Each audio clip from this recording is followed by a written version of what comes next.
Vale pela Preservação da Água. A Prefeitura se reúnem para discutir a maior crise hídrica da história. Entre as soluções, obras da Sabesp e preservação de mananciais. Nós vamos elaborar um documento com propostas concretas. Ponte entre Taubaté e Tremembé é liberada após 15 dias de obra. A Prefeitura garante que o projeto antes provisório agora é definitivo. O município de Tremembé recebeu verba do governo estadual para a realização dos reparos. Carnaval 2015 em Taubaté, a folia começa hoje com o Festival de Marchinhas do Quiririm. 20 composições serão apresentadas. Resta torcer. E ainda os projetos de mobilidade urbana em Taubaté e São José dos Campos. O Band Cidade, primeira edição, já está no ar.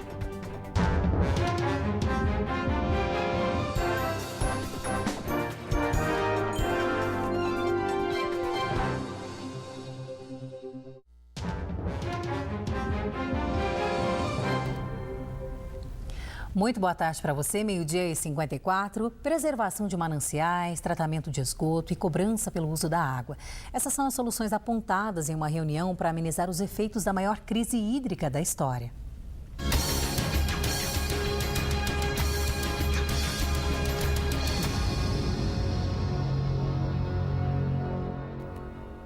Uma frente de prefeitos da região vai cobrar das autoridades investimentos na bacia do Rio Paraíba do Sul para amenizar os efeitos da crise hídrica. O chefe do executivo de Ilhabela, Antônio Colucci, é o responsável por elaborar o documento com as reivindicações dos municípios. Por causa da baixa vazão provocada pelo longo período de estiagem, mudanças na captação e até barreiras artificiais deverão ser construídas. Veja a reportagem. Para o nível das nossas represas voltarem ao normal, seriam necessários 20 anos se começasse a chover agora. Foi o que afirmou o diretor-presidente da Associação para a Gestão de Águas do Rio Paraíba do Sul, que é um braço da Agência Nacional de Águas na região. A declaração foi feita durante reunião entre prefeitos da região metropolitana do Vale, Sabesp, Agência Nacional de Águas e a AGEVAP. Em pauta, a situação crítica das 4 reservas da região e debater alternativas para 2015. Em 2003 veio-se uma crise bem semelhante a essa e infelizmente as medidas para solucionar a crise não foram tomadas, certo? Ou talvez elas não foram na verdade tão efetivas quanto precisava ser, certo? Porque quando a gente vai discutir os problemas, por exemplo, das captações de água, era o mesmo problema em 2003. Então hoje a medida mais emergencial de todas é que a gente precisa de recursos na verdade para resolver o problema das captações, para a gente poder baixar mais o nível do rio. O que acontece? Hoje o Rio Paraíba está num nível X e a gente, na verdade, as captações dele só consegue pegar nesse nível. Se você reduzir mais o nível, a captação não pega água e aí a gente vai sofrer problema. A gente não vai sofrer agora, até final de março não vai ter esse problema, porque está chovendo, tem uma tendência a manter a chuva. Mas a partir de março, quando para a chuva, começa o período de estiagem, aí realmente a gente pode começar a sofrer. Durante o evento, o representante da Agência Nacional de Águas afirmou que já mandou um e-mail para todos os prefeitos da região com alternativas específicas de cada cidade no sentido de se prepararem caso o nível dos reservatórios voltem a baixar. Resta saber agora o que cada uma vai fazer. Segundo a Sabesp, uma obra para ajudar a captação de águas do Rio Paraíba do Sul já está sendo feita em parceria com o Exército de Pindamonhangaba. A previsão é de que termine em abril deste ano. A intenção é diminuir 30% da vazão de água. Guararema nós já fizemos o que deveria ser feito, Pindamonhangaba é São José dos Campos. Então a situação hoje que requer uma ação bastante rápida é realmente a captação de Tremembé, que abastece Tremembé, Taubaté e uma parte de Caçapava. Então nós já estamos aí com o 2º Batalhão do Exército de Pindamonhangaba, está nos ajudando a fazer um flutuador. Nós vamos colocar uma bomba para complementar a vazão necessária para o abastecimento. Paralelamente nós vamos fazer um enroncamento, como se fosse uma barreira no Rio Paraíba, para que crie resistência na vazão e ela então suba o nível e a gente tenha água disponível, mesmo com os 110 metros cúbicos por segundo, que é o que está se projetando como fim de uma situação mais crítica, a gente tem a lâmina d'água mínima para poder abastecer aí as cidades. Todos se reuniram para debater uma forma de livrar a região de uma crise hídrica ainda maior. Nós vamos elaborar um documento com propostas concretas né, o prefeito da Ilhabela, né, o Colucci, ficou responsável por sistematizar isso, então ele vai receber as sugestões, né, as reivindicações de todas as prefeituras, sugestões dos técnicos, do Comitê de Bacia para a elaboração desse documento, que vai ser o guia da nossa atuação, porque a partir da formação da frente do documento, nós vamos buscar o governador de São Paulo, o governador do Rio de Janeiro, a Agência Nacional de Águas, os prefeitos do Rio de Janeiro, né, para reivindicar, inclusive, investimentos na bacia do Paraíba. Como disse o prefeito Carlinhos Almeida, de São José dos Campos, as propostas apresentadas no encontro serão elaboradas pelo prefeito de Ilhabela, Toninho Colucci, um dos membros da Frente de Prefeitos em Defesa da Bacia do Rio Paraíba. Uma nova reunião no próximo dia 26 de fevereiro também está prevista na cidade. Bom, neste encontro também ficou acertado pelo município de São José dos Campos o lançamento de um edital a partir de março que prevê a remuneração de produtores rurais que promovam a conservação de mananciais. O projeto teria um custo aí de mais de R$1 milhão e começaria pelo distrito de São Francisco Xavier. Mas o que na prática nós, cidadãos, podemos fazer? O que está a nosso alcance além da economia de água? Para nos ajudar nesta resposta, a gente recebe aqui no estúdio o especialista em ciências ambientais, professor José Carlos Florensano. Muito obrigada, professor, pela sua presença aqui no Band Cidade. Bom, o Otto da Sabesp falou muito em obras para captação de água, porque eles preveem uma diminuição aí do Rio Paraíba. Mas o que, além disso, os prefeitos podem pedir nesse documento? Boa tarde. Boa tarde.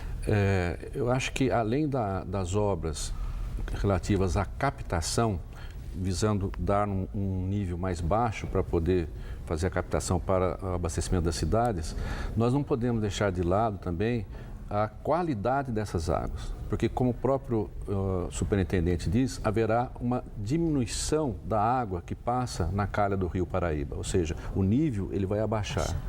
Ora, se o nível, ou seja, a quantidade de água, a vazão que passa aqui na nossa região do Vale do Paraíba vai diminuir, e considerando que a poluição, a carga orgânica lançada nesse mesmo rio é a mesma, com tendência a aumentar ao longo do tempo, o que vai acontecer? A concentração da poluição vai aumentar muito. Então, nós passaremos a ter um rio mais poluído, né, com uma concentração de poluição muito maior. Para pegar um exemplo extremo, né? Não creio que não chegaria nisso, mas no nível seria o que era o Tietê alguns anos atrás, que a gente chegava na cidade de São Paulo e sentia já o odor e tudo mais.